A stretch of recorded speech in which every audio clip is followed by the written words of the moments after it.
আমাদের বর্তমান গোপালগঞ্জের ডিসি সাহেব, গোপালগঞ্জের জেলা ডিসি সাহেব, উনি প্রায় এক একটা মসজিদে যাইয়া ফজরের নামাজ পড়ে। ভাটিয়াপাড়া দুইটা মসজিদ মাদ্রাসা আছে, ভাটিয়াপাড়া স্ট্যান্ডে দুই মাদ্রাসায় 2 দিন ফজরের নামাজ পড়ছে। আমার মাদ্রাসায় একদিন ফজরের নামাজ পড়ছে। তারপরে মকসেদপুর যাইয়া এই মহারাজপুর মাদ্রাসায় যে একদিন ফজরের নামাজ পড়ছে, ভবানীপুর যে ফজরের নামাজ পড়ছে, কোটালীপাড়া যে ফজরের নামাজ পড়ছে। যে লোকটা গোপালগঞ্জের নিজের ডিসির বাসা থেকে অত দূর যাইয়া ফজরের নামাজ পড়ে, আমার বিশ্বাস ওই লোকটা তাহাজ্জুদ কাজা করে নাই, ঠিক না? এভাবে প্রত্যেকটা মাদ্রাসার খবর নিচে যায়, পরিচয় দেয় না আমি ডিসি, গাড়িটাকে দূরে রেখে বাকিটুক পায়ে হেঁটে গিয়ে নামাজ পড়ে এরপরে চলে আসে। কেউ চিনলে চেনে, কেউ না চিনলে না চেনে। তো আপনি যদি নিয়ত করেন যে আমি এমন একজন ডিসি হব, এই উদ্দেশ্যে যদি আপনি উচ্চশিক্ষায় শিক্ষিত হন, তাহলে সারা জিন্দেগি ভরে যত জেনারেল পড়াশোনা করেছেন সব ইবাদতে পরিণত হবে। পক্ষান্তরে আকাম মিন আমালিন ইউতাসাওয়ারু বিসূরাতিন আমালিল আখিরাহ সুম্মা ইয়াসিরু মিন আমালিদ দুনিয়া বিসুইন নিয়াত। আবার অনেক কাজ আছে যে কাজগুলো বাহ্যিকভাবে দেখতে দেখা যায় সম্পূর্ণ ধর্মের কাজ, এর ভিতরে কোনো ভেজাল নাই ধর্মের কাজের ভিতরে, অথচ ওই কাজটা থেকে আপনি একটা নেকিও পাবেন না, ওর পিছনে আপনার নিয়ত খারাপ থাকার কারণে। যেমন আপনি 1 কোটি টাকা 5 কোটি টাকা দিয়ে একটা মসজিদ বানাইতেছেন, মসজিদ বানানোর শুরুতে বা শেষে আপনার প্ল্যান রয়েছে ওখানে আমাদের একটা নেম প্লেট লাগাই দেবো, একটা নেম প্লেট, একটা সাইনবোর্ড দিয়ে দেব, যার গায়ে আমার নাম লেখা থাকবে, ডোনার হিসেবে থাকবে, সৌজন্য হিসেবে থাকবে, সাথে আমার আব্বার নামও থাকবে। কেন থাকবে? যে সারা জীবন ধরে মানুষের দেখবে যে অমকের বেটা অমক এই মসজিদ বানাই দিয়ে গেছে, ওই মসজিদে নামাজ পড়ে আর বেটারা জান্নাতে যাবে। কিন্তু 5 কোটি টাকা খরচ করে ওই 5 কোটি টাকা থেকে আপনি 1 পয়সা অনেকই পাবেন না। আপনার উদ্দেশ্য ভালো না, উদ্দেশ্য হলো এশাদ, উদ্দেশ্য রিয়া, মানুষের কাছে প্রশংসা পাওয়ার উদ্দেশ্য, ইবাদত করেছেন আল্লাহর উদ্দেশ্যে নয়। কাজটা 1 নাম্বার কাজ, অথচ সে তার পিছনে নিয়ত খারাপ থাকার কারণে আপনার সব শেষ। আমি মাওলানা নাসির বয়ান করি, আমাদের বাংলাদেশে আরো উল্লেখযোগ্য অনেক বক্তারা আছে বয়ান করে, যারা মোটা মোটা টাকাও ইনকাম করে, 1 লাখ 2 লাখ 3 লাখ টাকা পায়। তাদের প্রোটোকল দেওয়া লাগে 200-300 পুলিশ দিয়ে, হেলিকপ্টারে তাদেরকে আনা লাগে। এরকম স্বনামধন্য বড়রা অনেক আছে। তো যদি মাদ্রাসায় পড়েন, আপনি মাদ্রাসায় পড়া তো ধর্মের কাজ, দিনী এলেম শিক্ষা করা, কওমি মাদ্রাসা, বেসরকারি মাদ্রাসা, সম্পূর্ণ আল্লাহর রাস্তে পড়া, জাগতিক কোনো সার্টিফিকেট হয় না। তাহলে এমন একটা লেখাপড়া করার পিছনে পিছনে যদি নিয়ত রাখেন যে আমি যদি বড় আলেম হতে পারি, সুরকণ্ঠ যদি ভালো হয়, তাহলে আমিও আন্তর্জাতিক মানে খ্যাতি সম্পন্ন বক্তা হব, ডেলি 2-3 লাখ টাকা ইনকাম করব, হেলিকপ্টারে আসবো যাব, মানুষ আমাকে প্রোটোকল দেবে। আমি যদি বড় একজন বুড়ো হইয়া পীর হতে পারি, তাহলে জায়গায় বসে পীরদের ইনকাম করতে খুব সহজ, একেবারে বিনা চালানি ব্যবসা। মাঝে মাঝে বছরে 2টি হালখাতা করতে পারলি, তাতে মোটা টাকা বস্তা ভরে ইনকাম হয়। 2 সিজনে 2টি মাহফিল করতে পারি, সারা বছর ধুয়ে মুছে খাওয়া যায়। আমি বড় আলেম হতে পারলি, পীর হতে পারলি, এই কাম করে খাবো। তাহলে তুমি আলেমও হবা, পীরও হবা, বক্তাও হবা, তোমার বয়ান থেকে মানুষে ভক্ত হইয়া তারা বয়ান শুনে জান্নাতি হতে পারবে। কিন্তু তুমি এই যে এলেম শিখে যা করেছো, এতে তুমি কোনো ফায়দা পাবা না। তোমার উদ্দেশ্য ভালো না, তোমার উদ্দেশ্য দুনিয়া। নবী আলাইহিস সালাতু ওয়াস সালাম বলেন, মিনাশ সাআতি সাআ, কিয়ামতের আলামতের মধ্যে থেকে একটা হুজুর বলেন, ইজাতু কিজাল ফায়ুদা ওয়ালা ওয়ালা মানাতু মাগনামা ওয়াজ যাকাতু মাগরামা ওয়া তুউল্লিমা লিগাইরিদ দিন। দ্বীনি ইলম শিক্ষা করা হয়, উদ্দেশ্য ভালো না। তুউল্লিমা লিগাইরিদ দিন, দিন শিখছে কিন্তু দিনের জন্য দিন শেখে নাই। ইলমে দিন শিখছে দিনকে খেদমত করার জন্য না, এর দ্বারা উদ্দেশ্য হলো দুনিয়া কামাই করে খাওয়া। শিখছে কোরআন হাদিস, অথচ তার পিছনে উদ্দেশ্য ভালো না হওয়ার কারণে সারা জীবনের লেখাপড়া বিলকুল একেবারে জলাঞ্জলি যাবে, 1 পয়সারও কাজে আসবে না, তার আখেরাতে এটা তার সাপোর্ট দিবে না, তার উদ্দেশ্য ভালো না। এজন্য সর্বপ্রথম মানুষের নিয়তটাকে সঠিক করা উচিত। এজন্য ইমামে বুখারী রাহমাতুল্লাহ আলাইহি সামনে বিশাল এলেমের ভান্ডার সামনে রেখেছেন, তার সর্বপ্রথম হাদিসটা এনেছেন নিয়ত সংক্রান্ত, ইন্নামাল আমালু বিন নিয়াত। একটু সবাই পড়ি, ইন্নামাল আমালু বিন্নিয়াত। প্রত্যেকটা কাজ নির্ভর করে নিয়তের উপর। আমি কি বুঝাইতে পারছি? মেয়েরা মা বোন যারা আসেন পড়তে, সত্য কথা বলে দিয়ে যেতে হয়। আপনারা লেখাপড়া শিখবেন কে জন্য? সিদ্দিকা আয়েশা রাদিয়াল্লাহু তাআলা আনহা মাত্র 9 বছর নবী আলাইহিস সালামের ঘরে পেয়েছেন। কয় বছর? 23 বছর যারা নবী আলাইহিস সালামের পিছে পিছে ঘুরছেন, একেবারে প্রথম সময় যারা ইসলাম গ্রহণ করেছে এবং নবীর সাথে মদিনা পর্যন্ত শেষ পর্যন্ত রয়েছেন, নবী পাকের পরেও তারা অনেকে বেঁচে ছিলেন। এই সমস্ত সাহাবায়ে কিরামদের থেকেও যে পরিমাণ হাদিস বর্ণনা না পাওয়া যায় তার চাইতে বেশি পাওয়া যায় হযরত সিদ্দিকা আয়েশা থেকে। এই সমস্ত লম্বা টাইম পাওয়া সাহাবায়ে কিরামদের থেকে যে পরিমাণ হাদিস না পাওয়া যায়, 2 নম্বরে পাওয়া যায় এনার চাইতেও বেশি পাওয়া যায় হযরত আবু হুরায়রা থেকে। আবু হুরায়রা মাদানী সাহাবী, উনি মক্কি সাহাবী না। হুজুর মদিনায় যাওয়ার পরে আবু হুরায়রা মাদানী মানুষ, উনি মদিনার থেকে ইসলাম গ্রহণ করেছেন। উনিও 9 বছর সময় পাইছে, আয়েশাও 9 বছর, আর আবু হুরায়রাও 9 বছর। এই 9 বছর পাওয়া অল্প টাইমের 2 জন মানুষের থেকে সবচাইতে বেশি হাদিস বর্ণনা পাওয়া যায়। তো আবু হুরায়রা পুরুষ, সেটা আমি বাদ দিলাম। মহিলাদের ভিতরে সিদ্দিকা আয়েশা রাদিয়াল্লাহু তাআলা আনহা সবচাইতে বেশি হাদিস বর্ণনাকারীদের ভিতরে অন্যতম। তো উনি এত বড় আলেমা ছিলেন যার থেকে পুরুষ সাহাবারা পর্যন্ত এলেম সংগ্রহ করতেন। আমাদের মাঝে একটা টাইম লম্বা গ্যাপ হয়ে গেছে, আগের বুজুর্গানে দিনদের মেয়ে ছেলেরা তারাও কোরআন হাদিসের বড় বড় আলেমা ছিলেন, তারা হাফেজা ছিলেন, আলেমা ছিলেন, বড়দের বহুত ইতিহাস আছে। মাঝে একটা টাইম ইংরেজরা এদেশে শাসন করে যাওয়ার পরে মাদ্রাসাগুলো বিলুপ্ত করে দেওয়ার কারণে এদেশ থেকে এলেম অনেকটা পিছিয়ে চলে গেছে, যার কারণে মাঝে একটা টাইম মা বোনদের শিক্ষার ব্যবস্থা বিলকুল ছিলই না বললে চলে। আলহামদুলিল্লাহ উলামায়ে কিরামকে আল্লাহ তাআলা সুবুদ্ধি দিয়েছেন। আমিও একটা সময় মধ্যযুগের সাথে একমত ছিলাম, মহিলা মাদ্রাসার পক্ষে ছিলাম না, বিভিন্ন প্রকার ফিতনা ভয়ে মহিলা মাদ্রাসার পক্ষে ছিলাম না। কিন্তু পরে দেখলাম যে আমরা পুরুষরা, আমরা হানাফি মাযহাবের যারা আছি, আমরা যারা আছি হানাফি মাযহাবের, নারী আর পুরুষ যাই হোক, তা আমাদের শরীয়তের মাসালা যেটা, তার মধ্যে একটা মাসালা হলো আপনি যদি জামাতে নামাজ পড়েন, মান কানা লাহু ফি সালাতি ইমামুন ফাকিরাতুল ইমাম লাহু কিরাতুন। খেয়াল করেন, যার নামাজে ইমাম আছে, বলি যার নামাজে, একটু মস্ক করেন, যার নামাজে ইমাম আছে, তার মানে যে লোকটা জামাতে নামাজ পড়ে, ওই লোকটার ইমাম কিরাত জোরে পড়ুক আর আস্তে পড়ুক, ওই মুসল্লির কিরাত আলাদা করে পড়া লাগবে না, ইমামের কিরাতই মুসল্লির জন্য কিরাত যথেষ্ট। আর নামাজ ভাঙ্গার কারণ 19টে, কয়টি? তার ভিতরে 1 নম্বর হলো কিরাত অশুদ্ধ পড়া। নামাজে কিরাত অশুদ্ধ পড়লে নামাজ হয় না। তা আমরা যারা পুরুষরা মসজিদে যে নামাজ পড়ি, আমাদের কিরাতের ঝামেলাটা ইমামের পিছনে, ইমামের কাঁধে চড়াই দিয়া কিরাত ভুল হলে যে নামাজ হয় না, এই বিপদ থেকে আমরা বেঁচে যাচ্ছি। ইমামের কিরাতই আমাদের কিরাত, ঠিক না? পাশাপাশি পক্ষান্তরে মহিলাদের সম্পর্কে আমরা কড়া ঘোষণা দেই। হযরত ওমর রাদিয়াল্লাহু তাআলা আনহু থেকে এইটা চলে আসতেছে যে মহিলারা মসজিদে যে নামাজ পড়বে না। মসজিদে নববীতে এখনো গেলে দেখবেন, সেখানে সমালোচনা করছি না, বাস্তব দেখবেন অনেক সমস্যা। দূর দূর থেকে, বিদেশ থেকে মহিলারা হজে যায়, মসজিদে নববীতে নামাজ পড়তে যায় মহিলারা, অনেকে বাচ্চা কাচ্চা নিয়ে যায়। আমি স্বচক্ষে দেখেছি মসজিদের ভিতরে মেয়েরা নামাজ পড়তেছে, বাচ্চারা পেশাব পায়খানা করে নষ্ট করে ফেলাইছে। হুজুরের রওজা যখন জিয়ারতের সুযোগ দেয়, পুরুষরা তো বেশিরভাগ টাইম, মহিলাদের জন্য 2টা টাইম আলাদা করে রাখছে। ওই সময় পুরুষদের গেট বন্ধ করে মহিলাদেরকে ছাড়ে, বাইরের থেকে শব্দ শোনা যায়। মহিলারা যখন রওজা জিয়ারতে যায়, এমন হইহুল্লা চিল্লে পাল্লা করে, মনে হয় যেন ইরাকের যুদ্ধ লেগে গেছে।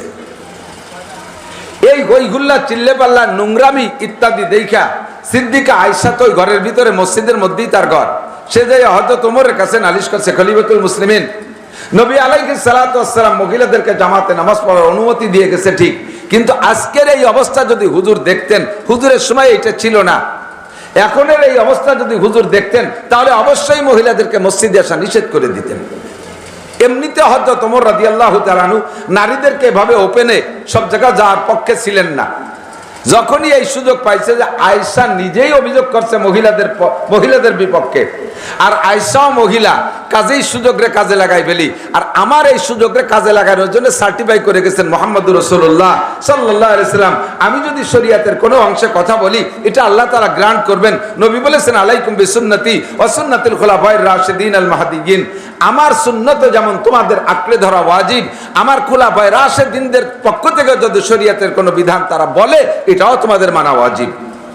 হযরত ওমর রাদিয়াল্লাহু তাআলা এই পাওয়ার পেয়ে সুযোগটারে আর কাজে লাগাইতে দেরি করলেন না। উনি বললেন, আজকে থেকে 2টা মসজিদ ব্যতীত, একমাত্র 2টা মসজিদ ব্যতীত, একটা হলো মসজিদে হারাম কাবার মসজিদ, আর একটা মসজিদে নববী, দুটোকে উনি ইস্তেসনা করলেন এজন্য যে সারা পৃথিবী থেকে তো মানুষ যাবে, হজ আর উমরায় যাবে, তারা এই 2 মসজিদে নামাজ পড়বে। এই জন্য দুইটা মসজিদে উনি খোলা রাখলেন, বাকি বললেন বিশ্বের কোন মসজিদে মহিলারা নামাজ পড়তে যাবে না। কথা মনে রাখতে হবে আগের থেকে এ পর্যন্ত। তো হযরত ওমর যেহেতু মহিলাদেরকে মসজিদে যাইতে নিষেধ করলেন, তাহলে মসজিদে যাইয়া নামাজ পড়ে ইমামের পিছনে নামাজ পড়লে যে কিরাতের দায়ভার ইমামের কাঁধে চড়াই দিয়া আমরা ভুল কিরাতের বিপদ থেকে বাঁচার একটা পথ ছিল, এই পথটা শুধু পুরুষদের জন্য খোলা থাকলো, মহিলাদের পথটা বন্ধ হয়ে গেল না? বন্ধ হয়ে গেল। এবার কিরাত ভুল পড়লে নামাজ বাতিল হয় শুধু পুরুষের না, মহিলারাও কিরাত গলত পড়লে নামাজ বাতিল হয়ে যায়। এখন এই মহিলাদেরকে মসজিদ থেকে বের করে দিলাম, তারা ইমামের পিছনে নামাজ পড়ে কিরাতের এই বিপদ থেকে বাঁচার কোনো পথ তাদের থাকলো না। তাহলে মহিলাদের নামাজ শুদ্ধ করার কি উপায়? এই উপায়টা হলো মহিলাদেরও কোরআন শরীফ শুদ্ধ করে শিক্ষা করা ফরজ। পুরুষের তো ফরজই ফরজ, তো পুরুষের জন্য এতটুকু সুযোগ দেয়া গেছে যে ফরজ নামাজ যা ইমামের পিছনে পড়লে কিরাত পড়া লাগতেছে না, বাকি সুন্নত নফল অন্য নামাজ বা কখনো যদি জামাত না পান তখন তো আপনার ফরজ নামাজ আপনারই পড়া লাগবে, তখন তো কিরাত শুদ্ধ করা লাগবে। তো বেশিরভাগ টাইম আমরা ইচ্ছা করলে জামাতে নামাজ পড়ে ফরজ নামাজের দায়টা ইমামের কাছে চড়াই দিয়ে সারিয়ে আসতে পারি। ওদিকে মহিলাদেরকে মসজিদ থেকে বের করে দিলাম, তারা শুদ্ধ কিরাতে নামাজ পড়বে। এর উপায় কি? দেশে গ্রাম অঞ্চলে মসজিদে যে সকালে একটু মক্তব হয়, হ্যাঁ সবাহি মক্তব বলে, এই সবাহি মক্তব সকালে মক্তবে যতটুকু কোরআন শরীফ ইমাম সাহেবরা পড়ায় অতটুক সময়ের মাধ্যমে মেয়েদেরকে শুদ্ধ করে কোরআন শরীফ পড়া শেখানো আদৌ সম্ভব না, আদৌ সম্ভব না। 2000, 3000, 4000, 5000 টাকার ইমাম, 6 কেজি 8 কেজি মুষ্টি চাউলের ইমাম, সে সকালবেলায় 1 ঘন্টা সময় দেয়, এইটাই তো বেশি। তার অন্য ইনকামে দান্দা করা লাগবে। তো সকালবেলায় 1 ঘন্টা মক্তবে 60-70 জন মেয়ে ছেলেরে পড়াইলে কি পড়ানো যায়, কতটুকু সম্ভব? যার কারণে মেয়েরা ওখান থেকে শুদ্ধ করে কোরআন শরীফ পড়া শিখে আসতে পারে না, বিদায় তাদের সারা জীবন ধরে কোরআন শরীফ তেলাওয়াত অশুদ্ধ থাকে। আর অশুদ্ধ তেলাওয়াত দিয়ে নামাজ পড়লে নামাজ হয় না। আর নামাজ হয় না তর্জমা হলো নামাজ টোটাল না পড়লেও যেমন এক ওয়াক্তের বিনিময়ে যে টাইম জাহান্নামে পড়বেন, নামাজকে অশুদ্ধ কিরাত দিয়ে পড়লেও সেই টাইমই জাহান্নামে পড়বেন। কারণ ওই নেই, যেহেতু কিরাত গলত তো নামাজ বাতিল, নামাজ বাতিল মানে বাতিল, বাতিল মানে সে নামাজের যা পাওয়ার দরকার ছিল তা কিছুই হবে না। কাজেই তারপর থেকে আমরা ওলামায়ে কেরাম, হাজারো ওলামায়ে কেরাম আল্লাহর রহমতে এ ব্যাপারে একমত হয়েছে যে তাহলে মেয়েদের শুদ্ধ করে কোরআন শরীফ পড়া শেখানোর একমাত্র ব্যবস্থা কওমি মাদ্রাসা তৈরি করা। আমি দেখেছি আলহামদুলিল্লাহ, আমার মেয়েদেরকে আমিও পড়াইছি, আমার মেয়েকে পড়াইছি, এক মেয়ে হাফেজা হয়ে গেছে, আর একটা পড়তেছে। এত সুন্দর, মেয়েদের জবান পরিষ্কার বেশি, কণ্ঠ চিকুন, তারা অতি তাড়াতাড়ি শুদ্ধ করে কোরআন শরীফ পড়া শিখতে পারে শুদ্ধ করে। এবং তারা যদি তাদের চিকন কণ্ঠে যে কোরআন শরীফ পড়ে শুধু শুনতে মনে চায়, শুধু শুনতে মনে চায়, খুবই মজা লাগে।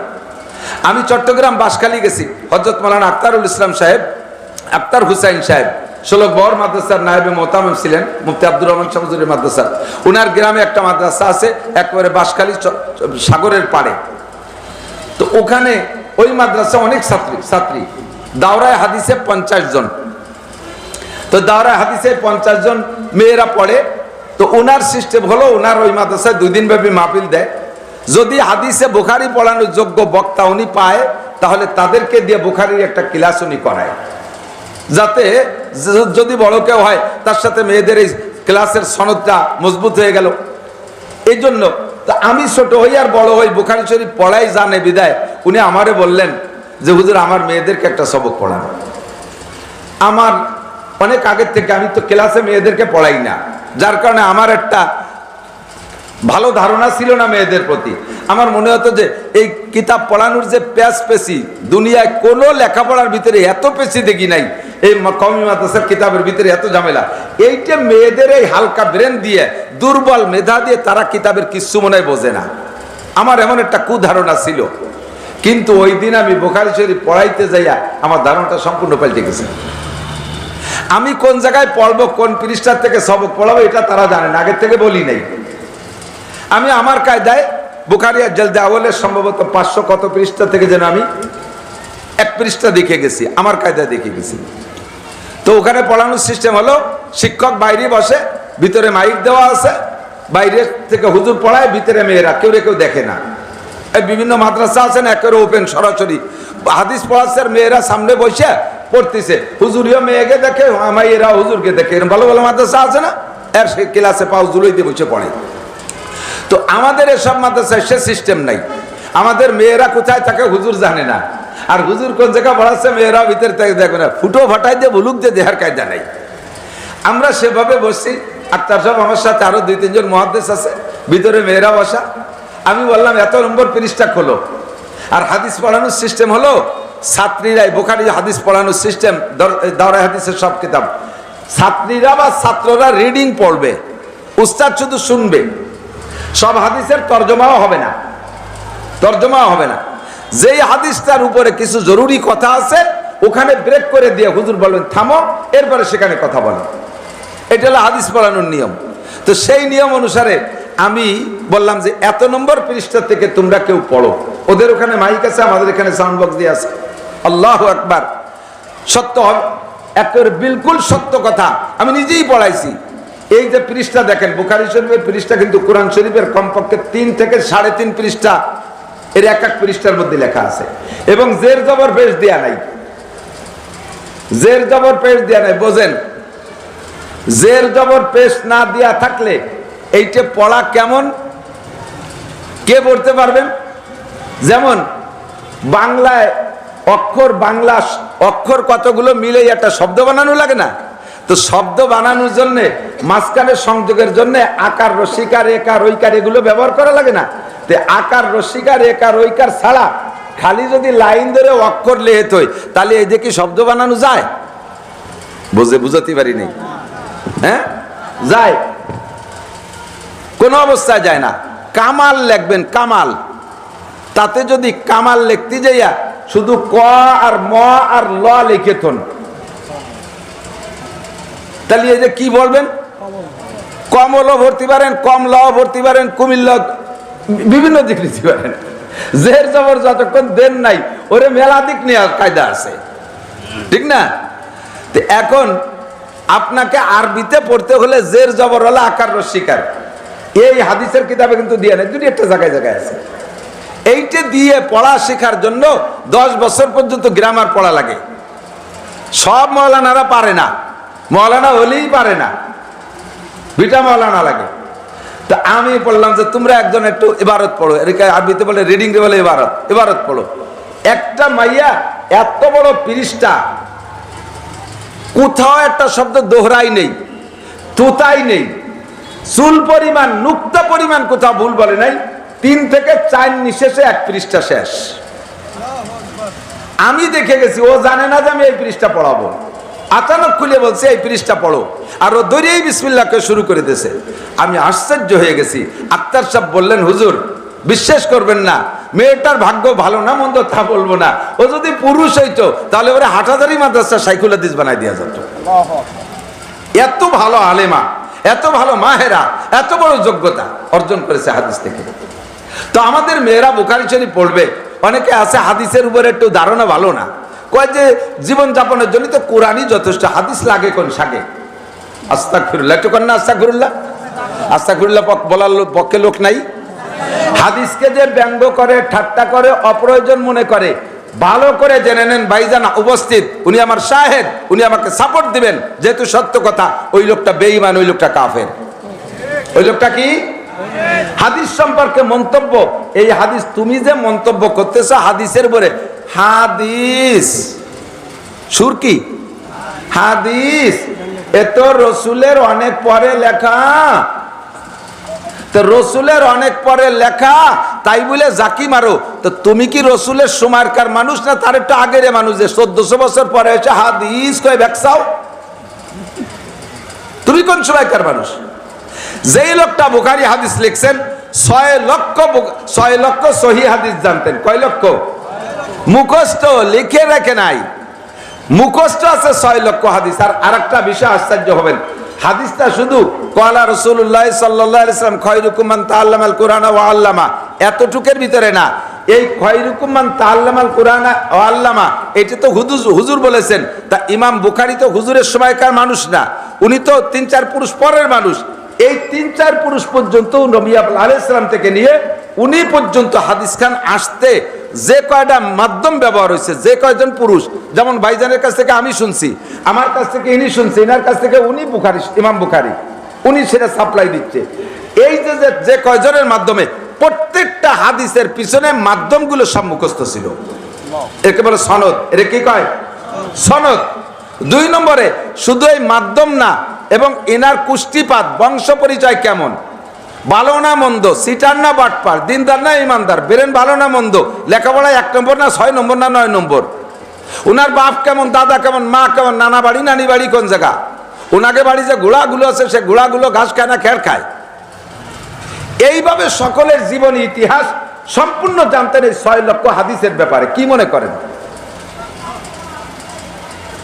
6 লক্ষ এই সহি হাদিস জানার পরে আবার 6 লক্ষ জাল হাদিস মুখস্থ? আপনাদের কষ্ট হচ্ছে মনে হয়, আমি কি বাড়ি অপ্রয়োজনীয় কথা বলতেছি? মেয়েরা আছে ভিতরে, তাদের জন্য হাদিস নিয়ে বসছি, আজকে ওয়াজ এখানেই হয়ে যাক। ইমাম বুখারী 6 লক্ষ সাথে সাথে জাল হাদিস মুখস্থ করছে, ইসলামকে কলুষিত করার জন্য, ইসলামকে মিক্সার করার জন্য, ইসলামকে দুর্বল করার জন্য। সেই জামানা থেকে পিছনে শয়তান আর শয়তান সাইজের মানুষ লেগে আছে, সত্য না মিথ্যা? এই যে ইসরায়েলি বলে না, এক প্রকারের হাদিসকে বলা হয় ইসরায়েলি রেওয়ায়েত, এই ইসরায়েলি মানে ইসরায়েলি, ওই শয়তানরা ইহুদিরা, ওদের মধ্যে বড় বড় আলেম ছিল, ওই ইহুদি আলেম, ওরা ইসলামের বিপক্ষে অনেক ভালো ভালো কথা তৈরি করে, মনে হবে সাধারণ পাবলিক বা ছোট মোটো মৌলবীরা বা মোটামুটি আলেমরাও যদি সহিহ হাদিস সম্পর্কে অভিজ্ঞতা না থাকে, তারা এই কথাগুলো শুনেই অনায়াসে মেনে নেবে যে এটা রসুলেরই কথা। যেমন একটা কথা আপনাদেরকে বলি, এদিক তাকান, আন্নাসু কুল্লুহুম হালকা ইল্লাল আলিমুন ওয়াল আলিমুনা কুল্লুহুম হালকা ইল্লাল আমিলুন ওয়াল আমিলুনা কুল্লুহুম হালকা ইল্লাল মুখলিসুন আল মুখলিসুনা আলা খাতারিন আযীম। আর সেতে সুন্দর একটা শব্দ আছে, সুর দিয়ে টাইম দিয়েও বলা যায়, ওয়াল মুখলিসুনা আলা খাতারিন আযীম।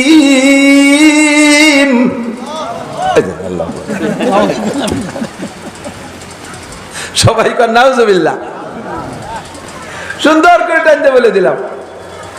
এইরকম আরেকটা হাদিস নামে প্রচার হয়। আমরা একসময় অজান্তে বলতাম, মান আকরামা আলেমান ফাকান্নামা আকরামা সাবিনা নবিয়া ওয়া মান আকরামা মুতাআল্লিমান ফাকান্নামা আকরামা সাবিনা শাহীদা। কি সুন্দর কথা।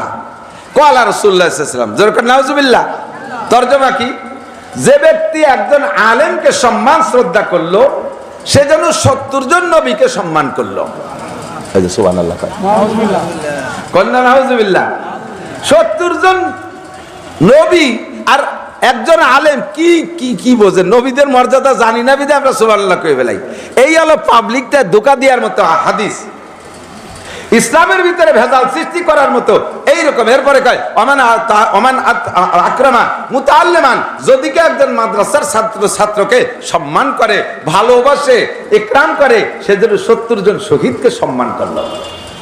বদরের শহীদ, উহুদের শহীদ, খন্দকের শহীদ, বিভিন্ন যুদ্ধে যে শহীদ, সেই সমস্ত শহীদ আর একজন মুতাআল্লিম ছাত্র, একে যদি এভাবে কম্পেয়ার করে, তাহলে কত বড় অন্যায়। এইরকম কথাগুলো হাদিস বানায় ঢুকোয় দেয়।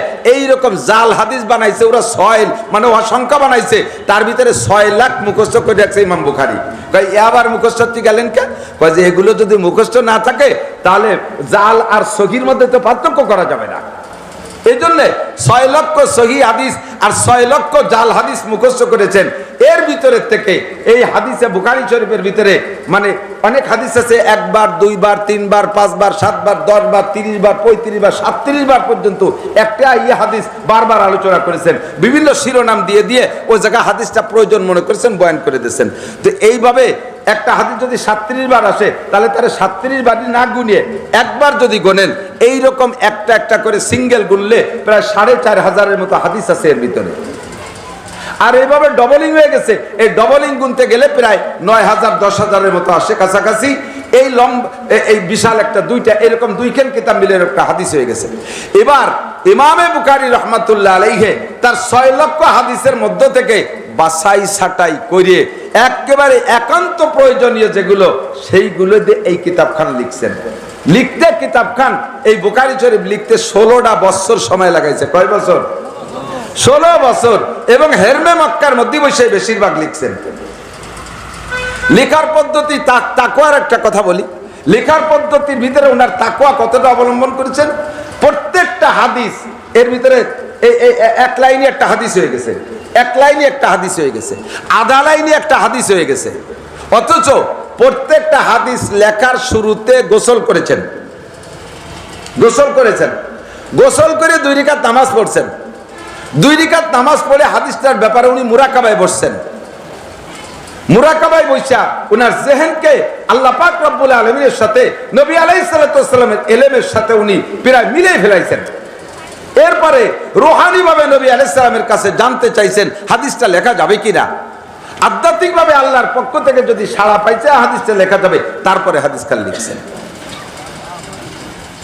যেই লোকটা এত বড় মুত্তাকিন পরহেজগার তাকওয়া অবলম্বন করে হেরেমের মধ্যে বসে হাদিস লেখলো, সেই লোকের এই হাদিস সম্পর্কে এই দেশের কুলাঙ্গার খুসা খুসা দাড়ি বাদামি মার্কা চুল লেখাপড়া জানে একটু ইংরেজি অঙ্ক, সে হাদিস সম্পর্কে কয় হাদিস কোরআন হলেই তো যথেষ্ট।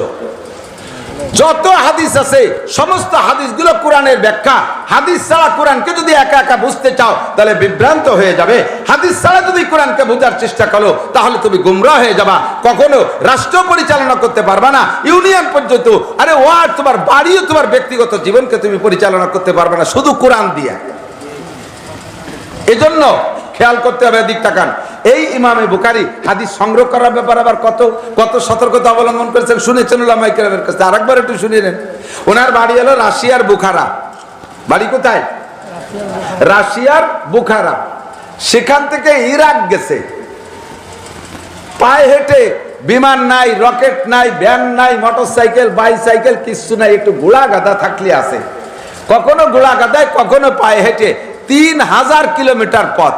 বুখারা থেকে ইরাকের বাগদাদ পর্যন্ত 3000 কিলোমিটার পথ। এই 3000 কিলোমিটার পথ হাইটে গেছে। খবর পাইছে বুখারায় থেকে যে ইরাকে একজনের কাছে একটা সহিহ হাদিস আছে।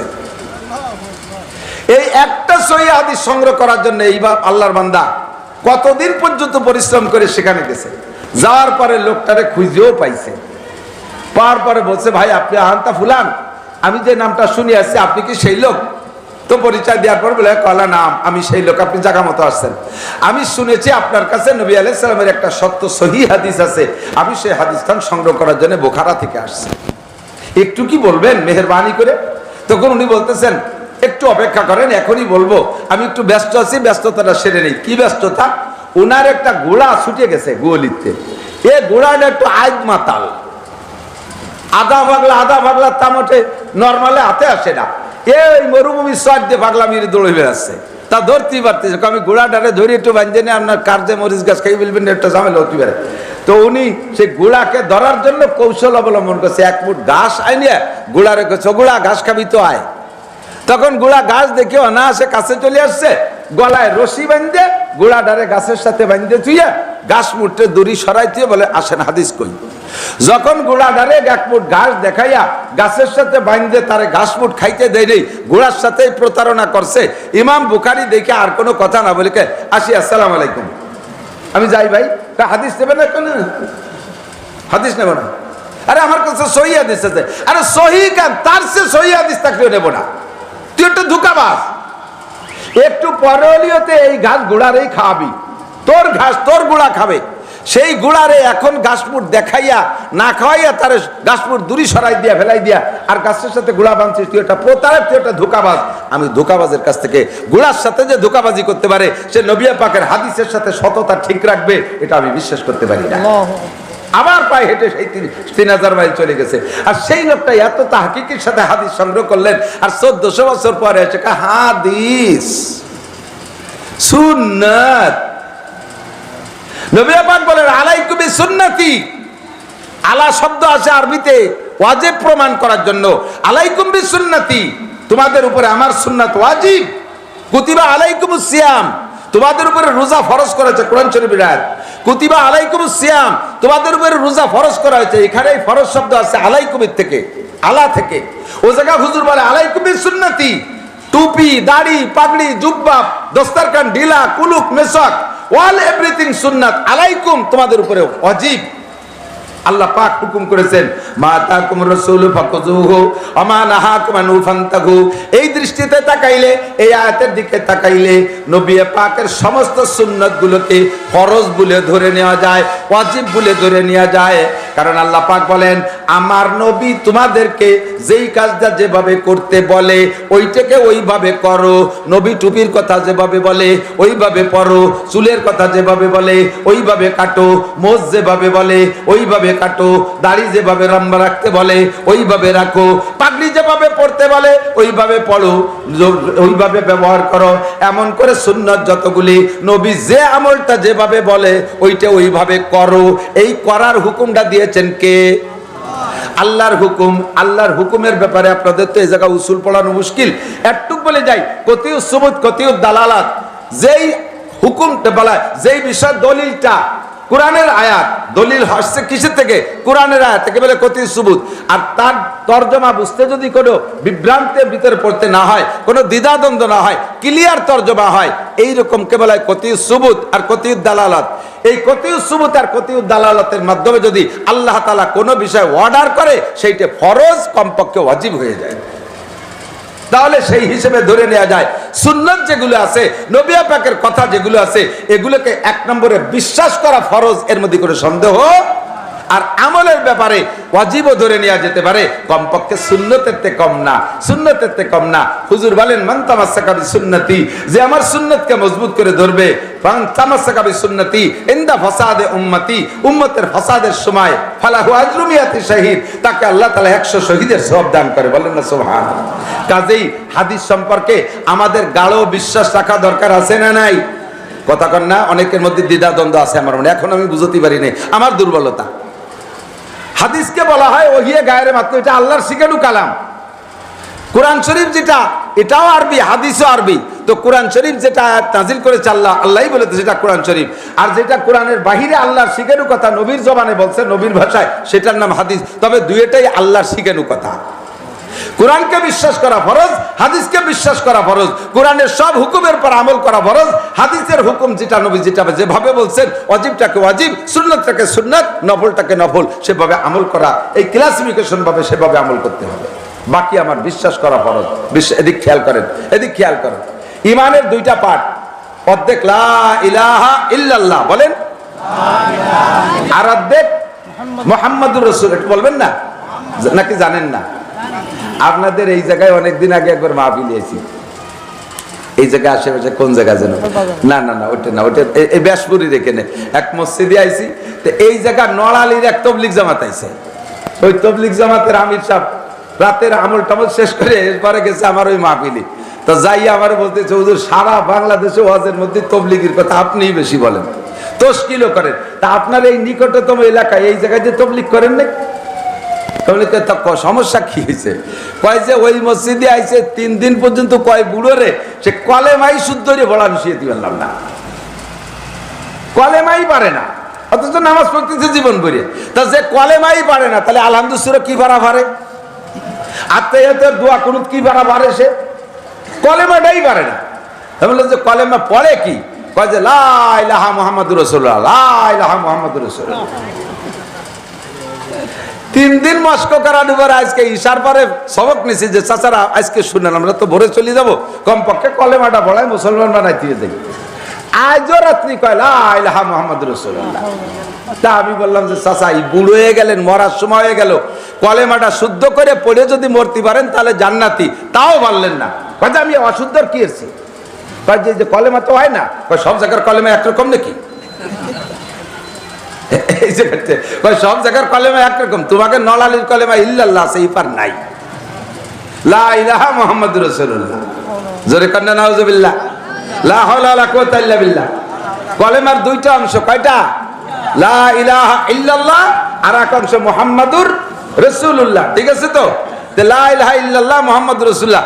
যদি কেউ লা ইলাহা ইল্লাল্লাহকে বিশ্বাস করে, মুহাম্মাদুর রাসূলুল্লাহকে বিশ্বাস না করে, বিনা হিসাবে জাহান্নামী। আল্লাহকে বিশ্বাস করে, আল্লাহ ছাড়া কোনো মাবুদ নাই এই বলে চিল্লায়, কিন্তু নবীকে রসুল হিসেবে মানে না, এই লোকটা কাফের। যার কারণে ইহুদ আর নাসারারা তারা আগের নবীদেরকে মানতো, আমার নবীকে নবী মানে না। ইহুদ নাসারারা কিন্তু আল্লাহকে মানে, আল্লাহকে মানে, আল্লাহকে মানে, কিন্তু আমার নবী মানে না, এই জন্য তারা কাফের, জাহান্নামী। আবার কোন ব্যক্তি যদি আশেকে রসুল হয়, কলেমা লা ইলাহা ইল্লাল্লাহর ভক্ত না, শুধু মুহাম্মাদুর রাসূলুল্লাহ মুহাম্মাদুর রাসূলুল্লাহ, মক্কায় যাবে না মদিনার গজল গায়, মক্কায় যাবে না মদিনার গজল গায়, খালি মদিনার পাগল মক্কার পাগল না, তুমিও পাক্কা মুসলমান না, তুমিও অর্ধেক নষ্ট করে ফেলাইছো। উদাহরণস্বরূপ বোঝেন, আপনি আমের বিচি লাগাবেন, আমের বীজ লাগাইয়ে সারা বানায় না, বিচি লাগাবেন। তা আমের বিচির ভিতরে দুইটা পাট আছে না নাই? আছে না? 2 বিঘে জমিতে আপনি ল্যাংলা আমের বীজ লাগাবেন বলে জীবননগর থেকে কৃষি অফিসারের কাছে শুনে যে 2 বিঘে 100 বীজ লাগালি হয়। তা আপনি 2 বিঘের জন্য 100 বীজ নিয়ে আইছেন, 100 আমের আটি নিয়ে আইছেন, আনার পরে পাশে আর 2 বিঘে জমি পাই গেছেন। এখন বীজ আর আনার কায়দা নাই, বীজ আপনার 100, জমি পেয়ে গেছেন 4 বিঘে। আর নিয়মতান্ত্রিক ভালো ফলনের জন্য 100 বীজ 2 বিঘেই লাগাতে হয়, আর 4 বিঘাই লাগালি হবে, কিন্তু জায়গা নষ্ট হয়ে যাবে। এখন আপনি চিন্তা করলেন যেহেতু দূরত্ব বলছে 15 ফিট দূরে লাগাতে হবে, সেই হিসেবে তো এই 100 বীজ যে 4 বিঘাই লাগাতে গেলি 100 বীজই হয় না, বীজ লাগে 200। যাক আমের আটি তো 2 ভাগ ফাড়িয়ে অর্ধেক করে 20 ফুট পরে লাগাই দিয়েছেন, সারা হবে না? আম তো হবেই, 3 বছর দেরি হবে না, এবারই ধরবে, হবে। এই আম গাছের থেকে চারা বেরোনোর জন্য আমের 2টা পাটের গোড়ায় দেখবেন মুখ আছে, ওখানে ছোট্ট একটা শ্বাস আছে। আস্ত বীজ যদি লাগান তাহলে কিছুদিন পরে সেই শ্বাসটা বের হয়। সেম কোয়ালিটি লা ইলাহা ইল্লাল্লাহ মুহাম্মাদুর রাসূলুল্লাহ, 2টা অংশ মিলে একটা ঈমানের বীজ। কালিমাতুন তাইয়্যিবাতুন কাশাজারাতিন তাইয়্যিবাতিন আসলুহা সাবিতু ওয়া ফারুহা বিসসামা। কালিমায়ে তাইয়্যিবা ভালো জাতের একটা গাছের মতো, ভালো জাতের একটা গাছ যেমন মাটিতে থাকে, তার ডালপালা আকাশে উঠে যায়, ফলে ফুলে ভরে যায়। ঈমানের সারা ভালো জাতের একটা গাছের মতো, ওর শিকড় থাকবে তোমার সিনার ভিতরে, ওয়া ফারুহা বিসসামা, তার শাখা প্রশাখা উঠে যাবে আরশে আজিমে। এবার যদি তুমি অর্ধেক ভাগ করে ফেলো, আমি শুধু লা ইলাহা ইল্লাল্লাহ মানি, মুহাম্মাদুর রাসূলুল্লাহ মানি না, আল্লাহ প্রেরিত কোরআন মানি, আমি হাদিস মানি না, তাহলে তুমি ঈমানের বিচিরে ভাঙ্গে 2 ভাগ করে ফেলাইছো। তোমার ভিতরে কোনোদিনও ঈমানের চারা গজাবে? কথা বলে না, গজাবে? হতেই পারে না। আমার বিশ্বাস থাকতে হবে আল্লাহকে আমি যেমন আল্লাহ হিসেবে মানি, নবী হিসেবে মুহাম্মাদুর রাসূলুল্লাহ, আল্লাহর কালাম যেমন আমি বিশ্বাস করি, নবী পাকের কালামও আমি বিশ্বাস করি, হাদিসে নববী সহিহ যেগুলো, আর জাল যেগুলো আমাদের মুহাদ্দিসিনে কিরাম বাছাই করে বের করে দিয়েছে। ঠিক আছে না? বিশ্বাস আছে তো?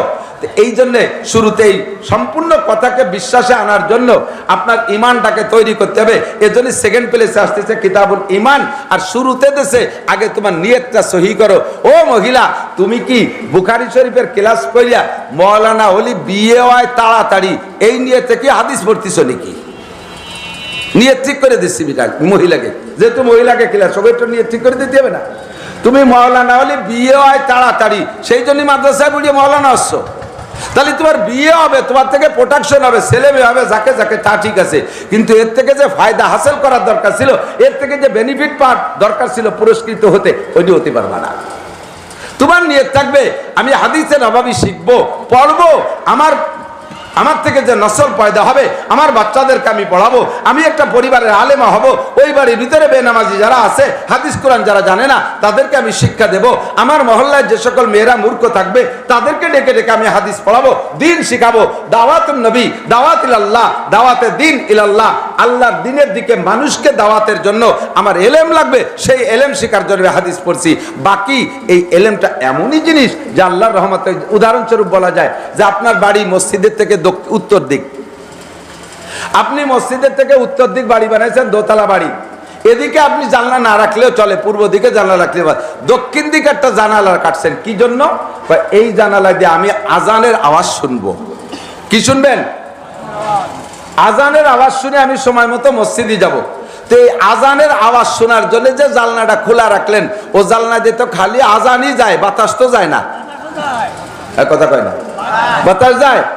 এই বাতাসের উদ্দেশ্যে জানলা কাটেন নাই, বাতাস জীবন ভরেই খাবেন, কিন্তু নিয়ত রয়েছে আপনার আজান শোনা। তো আজান শোনার ওসিলায় উদ্দেশ্যে জালনা কেটেছেন, তাদের সারা জীবন বাতাস খাবেন। এই জালনাটা বানাইতে যে পয়সা খরচ হয়েছে, এটা আজানের নামেই অক্ষ হয়ে গেছে। আপনি মরার পরেও কিয়ামত পর্যন্ত ওই জালনা দিয়ে আজানের শব্দ যাবে, আর তার নেকি আপনি পাইতে থাকবেন। আমি বুখারী শরীফ পড়ছি, আমি মাওলানা হয়েছি, আমি ওয়াজ করি, আমার ওয়াজের ভিতরে আমার যদি এমন টার্গেট থাকে, নিয়তটাকে ঠিক করার জন্য বলছে, আমি বলতেছি অন্য কোনো বক্তাকে, আমি ওয়াজের পরে আমি কান খাড়া রাখি, দেখি আজকে ওয়াজের প্রতিক্রিয়া কি আসে। যদি কান খাড়া রাখি প্রশংসা না বদনাম আসে। যাওয়ার সময় ফাটাফাটি ওয়াজ হয়েছে, মাগরিবের পরে এই যে কি বয়ান, এ তো শুনিনি কোনোদিন, শুনি আমি খুশিতে একটু ভুলি। কাছে যে দুইজন কয় যে হুজুর এত অস্তাবনি কথা আজকের মতো তো শুনি নেই। তাতে এরপরে আমি বলি কি, তাই তো আমি সে কিতাব দেখতে সময় পাইনি, যদি দেখি আসতাম দেখাই ছাড়িয়ে দিতাম। এই যে ওয়াজ করছি এতক্ষণ পর্যন্ত সবাই প্রশংসা পাওয়ার লোভে, সবাই প্রশংসা পাওয়ার লোভে। আর যদি শুনি যে কি কয়ে গেল, কি এলো, তাড়াতাড়ি কোনায় দিয়ে কয়ে তাড়াতাড়ি গাড়ি কো শহরে হেনতে শহর, ভালো শোনা যাচ্ছে না। একজনকে কয় যে তোরে তো আজকে বাড়ি ভালো দেখা যাচ্ছে, কয় তাই 3 দিন নাই নিয়ে, তোর চেহারা তো ভালো দেখা যাচ্ছে, তাই 3 দিন নাই নিয়ে। বক্তারে প্রশংসা করলে কয় তাই গলাটা ভাঙ্গা, আর গলা যদি ভালো থাকতো তাহলে ফাটাফাটি গজল মেরে দিতাম, মহিলারা 2 তলা 3 তলাতে নামি চলে আসতো। এই সম্পূর্ণ ফালতু ফাজলামি ছাড়া আর কিছু না। তোমার বয়ানের দ্বারা ইহুদা বিহা ওয়া হুয়া লা ইয়াহতাদি, তোমার বয়ানের দ্বারা মানুষের হিদায়াত পাবে, তুমি হিদায়াত পাবা না, তুমি কিচ্ছুই বেনিফিট পাবা না। আগে নিয়তটাকে সহি করেন। নামাজ পড়ি কার জন্য একটু কন না, রমজানের রোজা রাখছি কার জন্য, হজ করব কার জন্য, যাকাত দেব কার জন্য, টুপি দাড়ি পাগড়ি ফরজ ওয়াজিব সুন্নাত কার জন্য, কোরআন হাদিস পড়বো কার জন্য, মাদ্রাসা মসজিদ করব কার জন্য, দান খয়রাত করব কার জন্য, যতবার আল্লাহ বলবেন 4000 করে নেকি পাবেন, এই সবগুলো করব কার জন্য, আল্লাহর জন্য করব। আমি আল্লাহর জন্য করব, আল্লাহ সব আমার জন্য করে দিবেন, ঠিক কি না? এজন্য বলা ইন্নামাল আমালু বিন্নিয়াত। নবী আলাইহিস সালাতু ওয়াসালাম মক্কা থেকে মদিনায় হিজরতে গেছেন, হিজরত করে গেছেন। ওই সময় সাহাবায়ে কিরাম যারা আশিকে রাসূল আশিকে ইলাহি, নবী পাকের কেউ আগেই চলে গেছে, পূর্বাভাস পেয়ে আগেই হিজরত করে চলে গেছেন। আবার হযরত ওমরও আগে চলে গেছে, হযরত ওমরও আগে হিজরত করে চলে গেছে, হযরত উসমানও আগে চলে গেছে, আলী আর আবু বকর রয়ে গেছিলেন। আলী গেছেন হুজুরের আরো কয়েকদিন পরে, একদিন পরে, আর হযরত আবু বকর তো সাথেই গেছেন।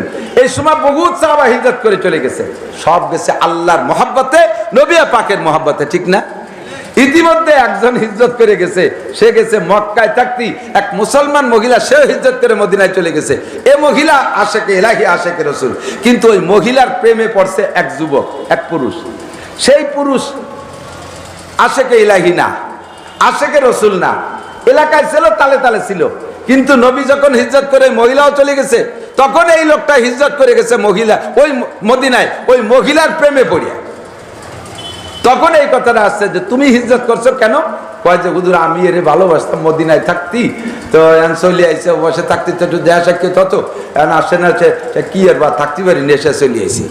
তাহলে এই লোকটাও হিজরত করছে, আর আবু বকরও হিজরত করছে। 2 হিজরত কি এক দরে বিক্রি হবে? কথা কন না কে? আবু বকর, ওমর, উসমান, আলী সাহাবায়ে কিরাম হিজরত করছে আশিকে ইলাহি আশিকে রাসূল, আর উনি হিজরত করছে আশিকে মহিলা হইয়া। তাহলে একই হিজরত হয়ে গেছে, উদ্দেশ্য ভিন্ন, উদ্দেশ্য ভিন্ন। এই কথাটাই হাদিসের মধ্যে আছে, ফামান কানাত হিজরতু ইলা দুনিয়া ইলাল্লাহ ইলাল্লাহি ওয়া রাসূলি, যার হিজরত হবে আল্লাহ আল্লাহ রাসূলের জন্য, তাহলে তার হিজরত আল্লাহ আল্লাহ রাসূলই হিজরতের প্রতিদান দিতে বাধ্য। ওমান কানাত হিজরতু ইলা ইমরাতিন, যদি কোনো মানুষের হিজরত হয় কোনো মহিলাদের উদ্দেশ্যে, তাহলে ওই মহিলারে পাবে, কিন্তু হিজরতের সব সে পাবে না। প্রত্যেকটা কাজ হবে আমার, ইবাদত হবে কার জন্য? আল্লাহ পাক বলে ওয়ালা ইউশরিক বি ইবাদাতি রাব্বিহি আহাদা, কোন ইবাদত, আল্লাহর ইবাদত করার ক্ষেত্রে আল্লাহর সাথে শরীক করবে না। আমার মা বোনরা, মেয়েরা যারা পড়েছো, বসছো ক্লাসে, তোমরা বড় খুশি থাকবা, শুকর আদায় করবা, নেক নিয়ত রাখবা। আল্লাহ যেন আমাকে বুখারী শরীফের ক্লাসে আসার যেহেতু তৌফিক দিয়েছে, শেষ পর্যন্ত পড়ারও জন্য আল্লাহ তৌফিক দান করে। এবং আমি পরবর্তী জিন্দেগিতে আমার শ্বশুরালয় যেখানেই হবে, সেখানে গিয়ে আমি হাদিসে নববীর কি বলবো তালিম দেব, মানুষকে কিছু হাদিস শিক্ষা দেব, সহি কথাগুলো মা বোনরা শিক্ষা দিবেন। কিছু কিছু মাসালা আছে যে মাসালাগুলো আমরা ফিল্ডে বলতে পারি না, মেয়েলি কিছু গোপন মাসালা আছে না, আছে।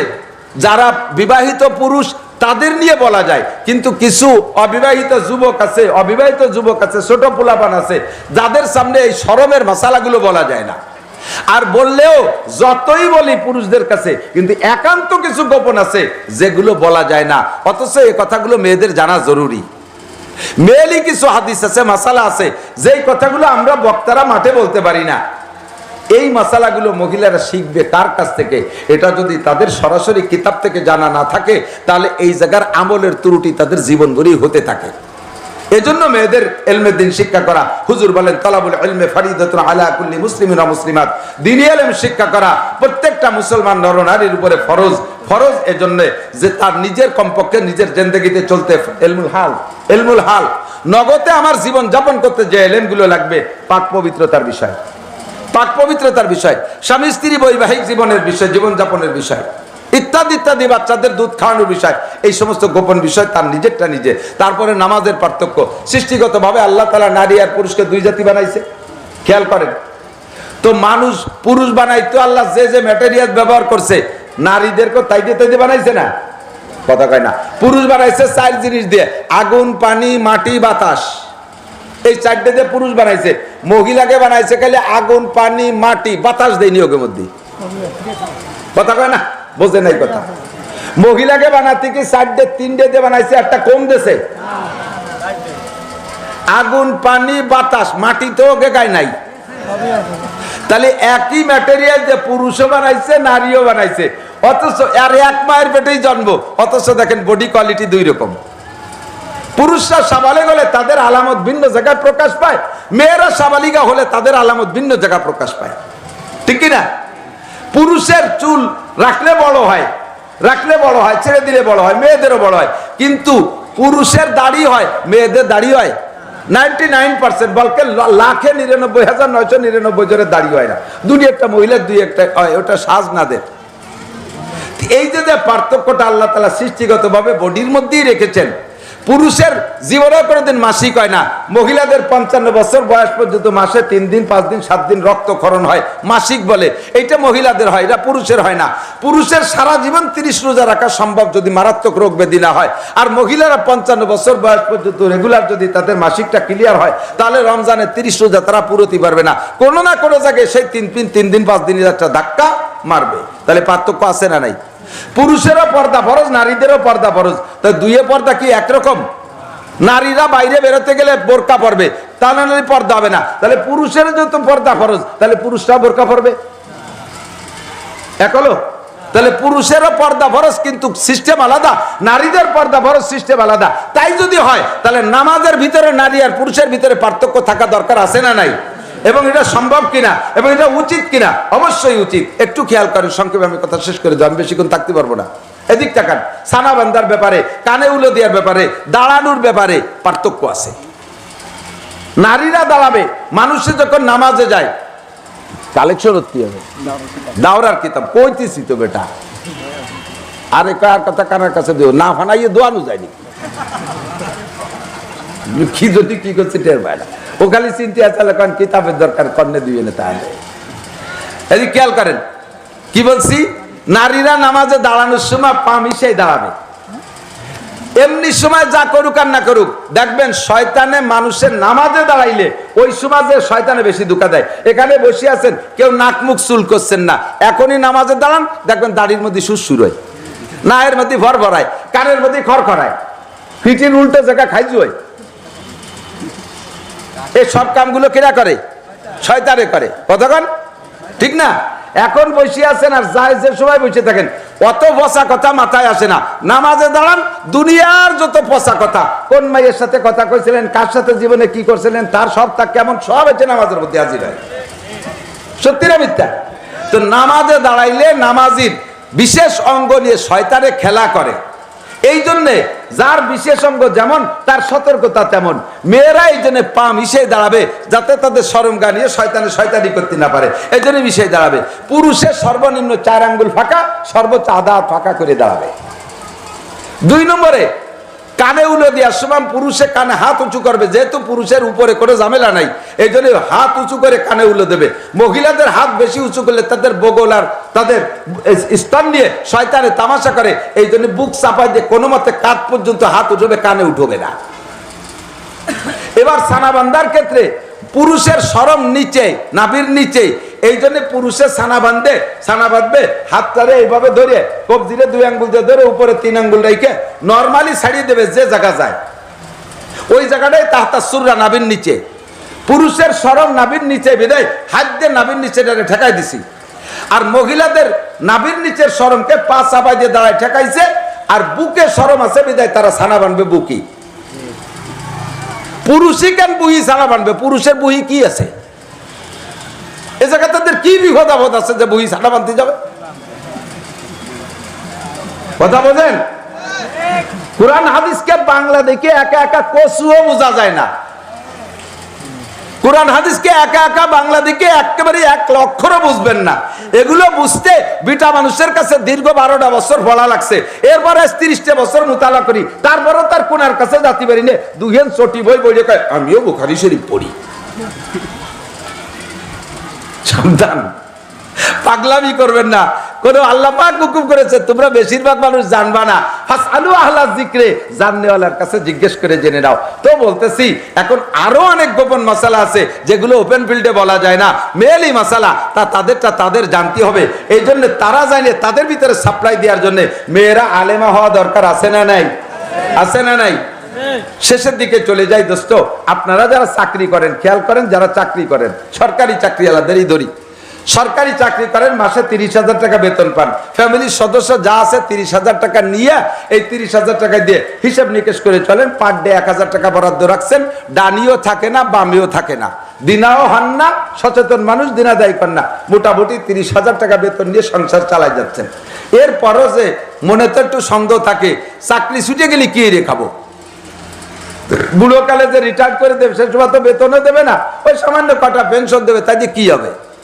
এই ভয়ে যে এই চাকরি দিয়ে শেষে কিছু হবে না, বিদায় চাকরি ছেড়ে দিয়ে আলাদা একটা কিছু ধরি, এটাও খুব একটা ধরে ওই চাকরি ধরে লেগে থাকে। কারণ সামনেরটা সম্ভাবনা আছে এবং ওইটা ওভারসিওর সম্ভাবনা, এটা একই যে রিটায়ার্ডের পরে সরকার 50 লাখ টাকা দেবে, বেতন শেষ হয়ে গেলে ওই 50 লাখ টাকাটা ধুয়ে মুছে খাবো।